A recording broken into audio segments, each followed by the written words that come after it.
स्वागत है आपका एक नए वीडियो के साथ। आज बात करेंगे हम ब्लड प्रेशर की बात करेंगे। ठीक, पिछले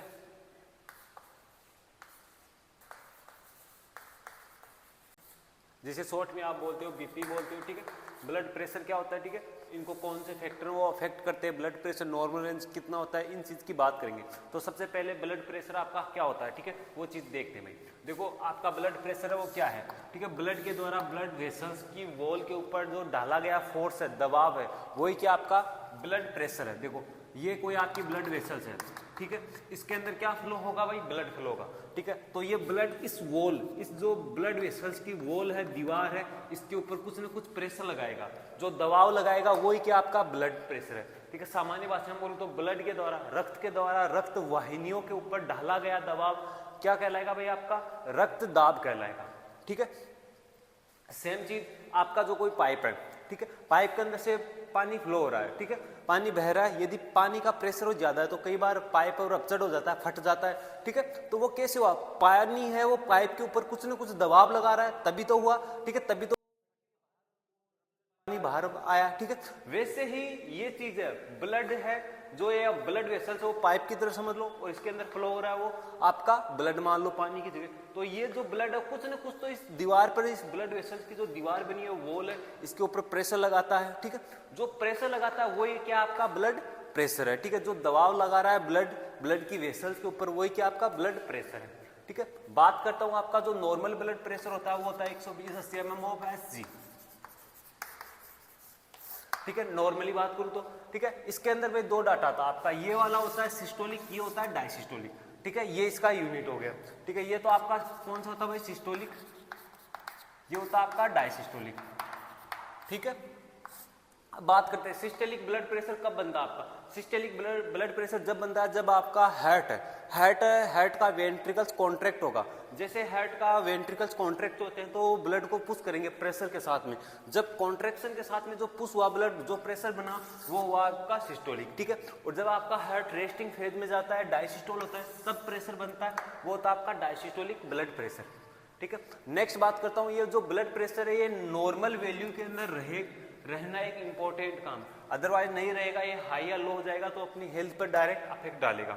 ठीक है, नेक्स्ट बात करता हूं मैं, ब्लड प्रेशर की यूनिट होती है वो mm ऑफ Hg होती है। ठीक है, नेक्स्ट बात करता हूं, जो ब्लड प्रेशर है वो स्पेग्नोमेनोमीटर डिवाइस की सहायता से मापा जाता है, जो आपको दिखाई दे रहा होगा, ये आपका एक स्पेग्नोमेनोमीटर है जिसकी सहायता से ब्लड प्रेशर का मेजर किया जाता है। आजकल जो ऑटोमेटिक मॉडर्न डिवाइस भी आ रहा है, कार्डियक मॉनिटर के साथ में भी अटैच आता है, जिससे भी ब्लड प्रेशर लिया जाएगा। ठीक है, ये जो आपका स्पेग्नोमेनोमीटर होता है ये आपका मैनुअल ब्लड प्रेशर मेजरमेंट का डिवाइस होता है। ठीक है, ब्लड प्रेशर यदि आपका वेरी हाई हो जाता है, बहुत ज्यादा हो जाता है, तो ये आपके ऑर्गन्स को डैमेज कर सकता है, या वेरी लो हो जाता है, बहुत कम हो जाता है, उस दौरान ये प्रॉपरली रूप से जो ऑर्गन्स है उनको ब्लड के द्वारा ऑक्सीजन न्यूट्रिशन सप्लाई नहीं होगा, तब भी बॉडी के अंदर है वो अबनॉर्मलिटी कॉज हो सकती है।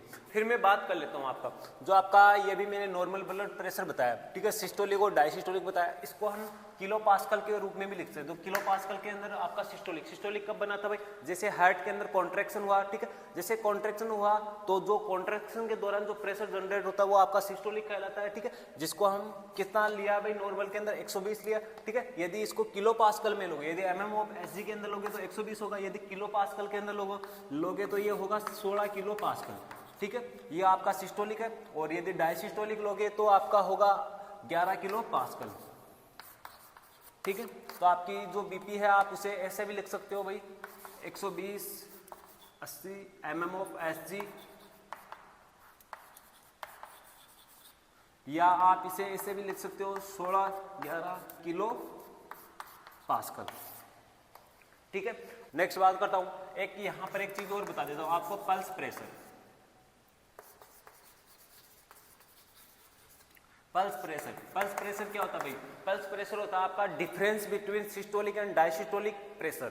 ठीक है, आपका जो ब्लड प्रेशर होता है उसमें सिस्टोलिक और डायसिस्टोलिक जो प्रेशर होता है उसका अंतर, डिफरेंस, वो क्या कहलाता है, पल्स प्रेशर कहलाता है।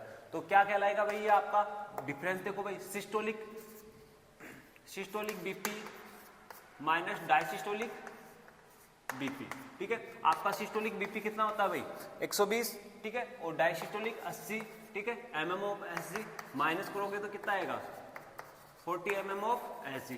तो आपका जो पल्स प्रेशर होता है वो होता है 40 mm ऑफ Hg। ठीक है, अब इन तीनों के बीच में हम रेशियो निकालेंगे। ठीक है, रेशियो कैसे निकालते हैं आपका, देखो भाई, आपका निकालते हैं सिस्टोलिक बीपी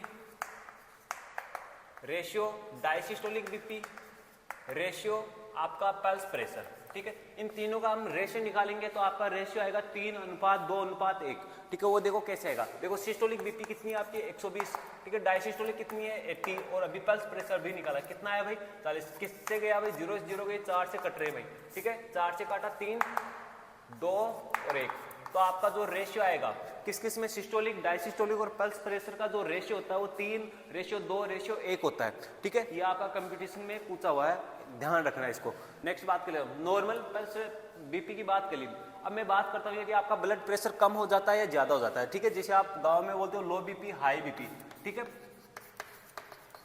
आपका जो लो बीपी और हाई बीपी होगा उस दौरान हम इसको मेडिकल टर्मिनोलॉजी में बोलते हैं हाइपरटेंशन और हाइपोटेंशन। ठीक है, जो लो बीपी है उसको बोलेंगे हाइपोटेंशन। ठीक है, और जो आपका हाई बीपी उसे बोलेंगे हाइपरटेंशन।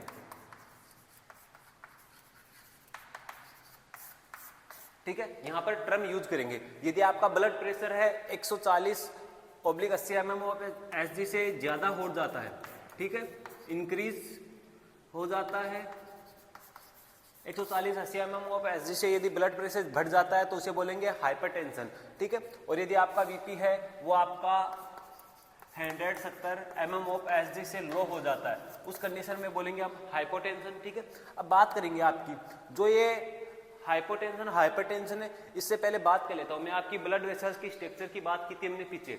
जो आपकी ब्लड वेसल होती है, आर्टरी वेन होती है, वो कितनी लेयर से मिलकर बनी होती है भाई 3 लेयर से मिलकर बनी होती है। ठीक है,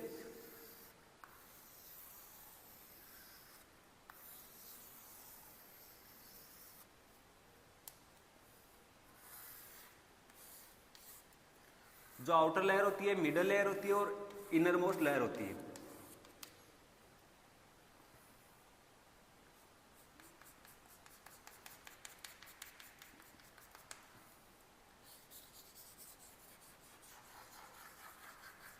इसमें आपको 3 लेयर दिख रहा होगा, ये आपकी आउटर लेयर हो गई, ये आपकी मिडल लेयर हो गई, ये आपकी इनर मोस्ट लेयर हो गई।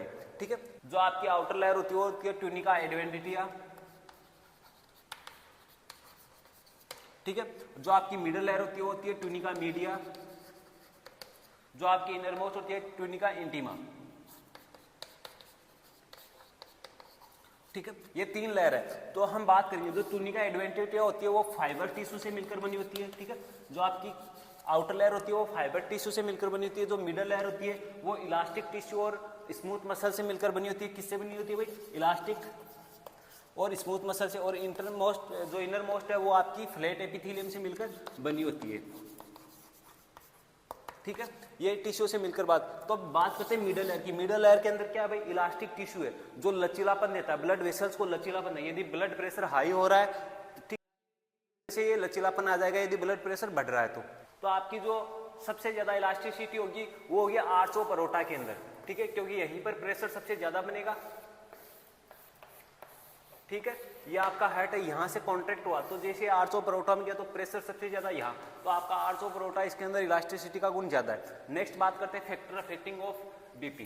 ठीक है, कौन से कारक है जो बीपी को अफेक्ट करते हैं। सबसे पहले बात कर लेते हैं आपके कार्डिक आउटपुट की, पेरिफेरल रेजिस्टेंस की, इनकी बात कर लेते हैं। तो आपका जो कार्डिक आउटपुट है वो ब्लड प्रेशर को अफेक्ट करता है, जो पेरिफेरल रेजिस्टेंस है वो भी ब्लड प्रेशर को अफेक्ट करता है। ठीक है, अब देखते हैं इनकी थ्योरी के अंदर इनको डिटेल से देखते हैं। Blood pressure is the force that blood put on the wall of blood vessels. Blood pressure एक दबाव है जो ब्लड के द्वारा पुट ऑन डाला जाता है वॉल ऑफ ब्लड वेसल्स, जो ब्लड वेसल्स की दीवारों पर डाला जाता है ब्लड के द्वारा एक दबाव, वही क्या है ब्लड प्रेशर।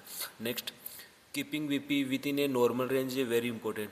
आपका जो बीपी को नॉर्मल रेंज में रखना एक बहुत ही इंपॉर्टेंट है। If it become very high it can damage organ and causes clotting और the rupture of blood vessels. यदि ये बहुत ज़्यादा हाई हो जाएगा ब्लड प्रेशर तो ये कैन भी डैमेज ऑर्गन्स, ये ऑर्गन्स को डैमेज कर सकता है और क्लोट कोज कर सकता है और ब्लड वेसल्स को रप्चर्ड कर सकता है, ठीक है। तो इसको एक नॉर्मल वैल्यू में रखना इंपॉर्टेंट है। If it fall to low, यदि ये बहुत ज़्यादा गिर जाता है तो क्या होगा भाई, blood flow through tissue beds में नॉट बी सफिशिएंट। यदि ये ब्लड प्रेशर बहुत कम हो जाएगा तो टिश्यू के साथ जो टिश्यू है, सेल्स है, उनके पास में सफिशिएंट अमाउंट में आपका ऑक्सीजन न्यूट्रिशन सप्लाई नहीं हो पाएगा। नेक्स्ट, सिस्टमिक बीपी और atrial BP is the result of the discharge push of the blood from the left ventricle into the atria. जो आपका सिस्टमिक बीपी होता है वो सभी एट्रियल की बीपी का रिजल्ट, मतलब कि जो आपका हार्ट है उसके लेफ्ट एट्रियम से जो प्रेशर जनरेट होगा वो हाईएस्ट होगा वहाँ पर, ठीक है। Next, systolic and diastolic blood pressure की बात कर लेते हैं, ठीक है। तो आपका सिस्टोलिक ब्लड प्रेशर और डायसिस्टोलिक की अभी हमने बात की थी। देखो, when the left ventricle contract the push blood into the arterial system, the blood pressure produced on the atrial wall is called systolic blood pressure। जब आपका हार्ट का वेंट्रिकल से जब वेंट्रिकल कॉन्ट्रैक्शन होता है, जब हार्ट का लेफ्ट वेंट्रिकल कॉन्ट्रैक्शन होगा, जैसे ही लेफ्ट वेंट्रिकल कॉन्ट्रैक्शन होगा तो यहाँ से ब्लड को पुश किया जाएगा, ठीक है। और ये पुश होगा तो एट्रियल सिस्टम के ऊपर ये जाके क्या करेगा, प्रेशर प्रोड्यूस करेगा, और वही क्या आपका सिस्टमिक ब्लड प्रेशर कहलाएगा। जब लेफ्ट वेंट्रिकल से ब्लड पुश किया जाएगा, ठीक है, आर्टरीज के अंदर, ठीक है, तो जो प्रेशर होगा वो आपका कहलाएगा भाई सिस्टमिक ब्लड प्रेशर, ठीक है। In a healthy adult this is about 120 mm of Hg और 16 किलो पास्कल। और एक ये हेल्थी अडल्ट के अंदर है ब्लड प्रेशर, जो सिस्टमिक ब्लड प्रेशर होता है वो 120 mm ऑफ Hg होता है, या किलो पास्कल में कन्वर्ट करो तो 16 किलो पास्कल होता है, ठीक है। Next, during complete cardiac diastole the heart is in a resting phase. जब आपका कार्डियक साइकिल कंप्लीट हो जाता है, ठीक है, जब डायसिस्टोल होता है तो आपका हार्ट है वो रेस्टिंग फेज में जाता है, और उस दौरान जो प्रेशर होता है, the pressure during this phase, और इस दौरान जो प्रेशर होता है, ठीक है, which is much lower than systolic pressure is called diastolic pressure. और जब रेस्टिंग फेज के अंदर जो प्रेशर होगा वो लोअर होगा, सिस्टोमिक प्रेशर के बजाय कम होगा, ठीक है, और वही क्या कहलाएगा, आपका डायसिस्टोलिक प्रेशर कहलाएगा। इन ए अडल्ट, ये एक वयस्क के अंदर this is about 80 mm of Hg और 11 किलो पास्कल। ये अडल्ट के अंदर 80 mm ऑफ Hg होता है, और किलो पास्कल की बात करें तो 11 किलो पास्कल होता है। नेक्स्ट बात करते हैं इसका मेजरमेंट, मापा कैसे जाता है इसको। बीपीजे मेजर्ड यूजिंग स्पेग्नोमेनोमीटर। आपका जो ब्लड प्रेशर है वो स्पेग्नोमेनोमीटर की सहायता से नापा जाता है, जो एक मैनुअल डिवाइस होगा, ठीक है। It is expressed with the systolic pressure about the diastolic pressure below. यहाँ आपका जो प्रेशर होता है वो सिस्टोलिक बढ़ा हुआ होता है, वो डायसिस्टोलिक घटा हुआ होता है, ठीक है। आपने देखा होगा जो नॉर्मल ब्लड प्रेशर होता है वो 120/80 mm ऑफ Hg होता है। इसे आप ऐसे भी लिख सकते हो 16-11 किलो पास्कल, यहाँ पर mm ऑफ Hg आएगा, ठीक है। नेक्स्ट, पल्स प्रेशर की बात कर लेते हैं। पल्स प्रेशर की अभी हमने बात की थी कि जो आपका सिस्टोलिक और डायसिस्टोलिक का डिफरेंस होता है वही आपका पल्स प्रेशर कहलाता है। तो देखो, pulse pressure is the difference between the systolic and diastolic blood pressure. जो आपका सिस्टोलिक और डायसिस्टोलिक ब्लड प्रेशर का डिफरेंस अंतर होगा वही क्या कहलाएगा भाई, आपका ब्लड पल्स प्रेशर कहलाएगा, ठीक है। कैलकुलेशन करेंगे तो इसकी देखो कैसे करेंगे, आपका सिस्टोलिक बीपी होगा, ठीक है, minus diastolic BP is equal to pulse pressure, ठीक है। तो आपका जो पल्स प्रेशर होगा, सिस्टोलिक ब्लड प्रेशर आपका 120 होता है, ठीक है, डायसिस्टोलिक 80 हो गया आपका, ठीक है। तो इनको कैलकुलेट करोगे तो आपका बच गया कितना, 40 mm ऑफ Hg, ठीक है। और यदि आप किलो पास्कल में ले रहे हो तो सिस्टोलिक होता है आपका 16 और डायसिस्टोलिक होता है आपका 11, तो ये आ जाएगा 5 किलो पास्कल, ठीक है। Next, elasticity of atrial wall. जो एट्रियल वॉल के अंदर इलास्टिसिटी होती है उसकी बात करते हैं। Large arteries have high amount of elastic tissue in the tunica media. Tunica media क्या थी भाई, आपकी जो लेयर थी, ठीक है, ब्लड वेसल्स की 3 लेयर थी। जो मिडल लेयर थी वो ट्यूनिका मीडिया थी। इसके अंदर ये किस किस से मिलकर बनी थी, ये आपकी स्मूथ मसल और इलास्टिक टिश्यू से मिलकर बनी हुई थी। तो ये कह रहा है कि जो लार्ज आर्टरी होगी उसके अंदर उतनी ही अमाउंट के अंदर, ज़्यादा अमाउंट के अंदर क्या होगा, इलास्टिक टिश्यू होगा, ठीक है। Next, when the left ventricle contract and eject blood into the aorta and high pressure the atrial wall extend to maintain the pressure, ठीक है। जब आपका लेफ्ट वेंट्रिकल कॉन्ट्रैक्शन होगा और ब्लड को इजुकुलेट किया जाएगा अरोटा के अंदर हाई प्रेशर के साथ में, तब ये आर्टरियल वाल है वो एक्सटेंड और मेंटेन करती है इस प्रेशर को। क्यों? क्योंकि इसके अंदर हाई अमाउंट में इलास्टिक टिश्यू है, तो लचीलापन आ जाएगा इसके अंदर। Next, during the heart resting phase the recall of atrial wall push the blood forward and maintain diastolic pressure with in a normal range. और जब आपका हार्ट है रेस्टिंग फेज में जाता है तो आपका जो एट्रियल वॉल है वो रिकॉल हो जाती है, ठीक है, और पुश करती है ब्लड को, ठीक है, फॉरवर्ड आगे की तरफ एंड मेंटेन डायस्टोलिक, और मेंटेन करती है डायस्टोलिक प्रेशर को विद ए नॉर्मल रेंज, एक नॉर्मल रेंज के अंदर, सामान्य रेंज के अंदर, ठीक है। अब देखते हैं फैक्टर डिटरमाइनिंग बीपी, ठीक है। BP is determined by cardiac output and peripheral resistance. जो ब्लड प्रेशर आपका वो डिटरमाइन किया जाता है कार्डियक आउटपुट और पेरिफेरल रेजिस्टेंस के द्वारा, ठीक है। इसका फॉर्मूला होगा BP equal to cardiac output into peripheral resistance, ठीक है। कार्डियक आउटपुट क्या था भाई आपका, the determined by the stroke volume and heart rate. जो कार्डियक आउटपुट होगा वो डिटरमाइन किया जाता है स्ट्रोक वॉल्यूम और हार्ट रेट के अंदर, और इसका एक अलग से पूरा वीडियो है कार्डियक आउटपुट का, ठीक है। वहाँ जाके आप इसको कार्डियक आउटपुट को आराम से समझ सकते हो, ठीक है। Next, if cardiac output increase BP will also increase. और यदि आपका कार्डियक आउटपुट इंक्रीज हो रहा है, बढ़ रहा है, तो बीपी भी आपका बढ़ेगा, ठीक है। वहाँ पर हमने कार्डियक आउटपुट के अंदर factor affecting of cardiac output देखा था, और वहाँ पर देखा था बीपी बढ़ रहा है तो ये कैसे बढ़ रहा है, हार्ट रेट बढ़ रहा है तो कैसे बढ़ रहा है। तो आप वहाँ जाके ये वीडियो को वो एक बार देख लो।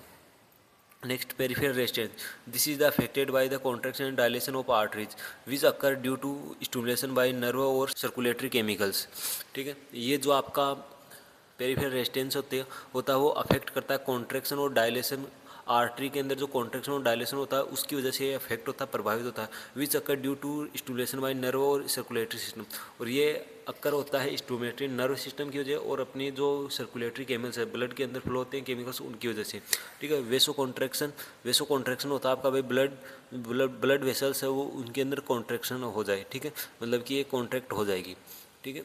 इंक्रीज बीपी, आपका ब्लड वेसल्स वो कॉन्ट्रैक्ट होने पर बीपी इंक्रीज होगा भाई, ठीक है। वाइल वेसोडायलेशन डिक्रीज इट, ठीक है। अब देखो जैसे आपकी ये कोई ब्लड वेसल्स है, यदि ये कॉन्ट्रैक्शन हो गई, ठीक है, मतलब इसकी जो डायमीटर था वो कम हो गया, तो प्रेशर जितना यहाँ पहले ब्लड फ्लो हो रहा था उतना ही यहाँ होगा, तो इसके अंदर प्रेशर बढ़ा कि नहीं, क्योंकि इसका डायमीटर वो कम हो गया, ठीक है। इसके अंदर जो आराम से इजीली से फ्लो हो सकता है, लेकिन इसके अंदर नहीं हो पा रहा, तो वो प्रेशर लगाएगा, और प्रेशर लगाएगा वही कि आपका बीपी, तब ज़्यादा प्रेशर लगेगा इसके अंदर कम प्रेशर लगाएगा, तो ज़्यादा प्रेशर लगा मतलब ब्लड प्रेशर आपका इंक्रीज हो गया, ठीक है। नेक्स्ट देखते हैं ऑटो रेगुलेशन सिस्टम में BP regularly rise and fast based on the person activity level and body position. आपका जो सिस्टमिक बीपी है वो रेगुलरली राइज और फॉल होता है, और ये डिपेंड करता है आपके पर्सन एक्टिविटी के लेवल के ऊपर और आपका बॉडी पोजीशन है उसके ऊपर, ठीक है। Next definition, the ability of the body organs to adjust BP according to their specific demands without changing the overall systemic BP is called auto regulation. ये एबिलिटी होती है बॉडी ऑर्गन्स की ability होती है जो एडजस्ट करता है blood pressure को, एडजस्ट करता है अकॉर्डिंग देयर स्पेसिफिक डिमांड्स, उसके अपने स्पेसिफिक विशेष डिमांड्स के ऊपर without changing the overall systemic BP, और बिना सिस्टमिक बीपी के अंदर चेंजेस किए बिना ही जो अपने ऑर्गन्स के अकॉर्डिंग बीपी को जो रेगुलेशन करे, ठीक है, वही क्या कहलाता है आपका ऑटो रेगुलेशन कहलाता है। Next, this process is vital for certain organs to prevent damage, ठीक है। ये प्रोसेस आपके वाइटल जो अचानक से। नेक्स्ट बात करेंगे कंट्रोल ऑफ ब्लड प्रेशर, ठीक है, जो दो टर्म में होगा, एक आपका शॉर्ट टर्म बीपी रेगुलेशन होगा, एक लॉन्ग टर्म बीपी रेगुलेशन होगा, जो नेक्स्ट वीडियो के अंदर बात करेंगे।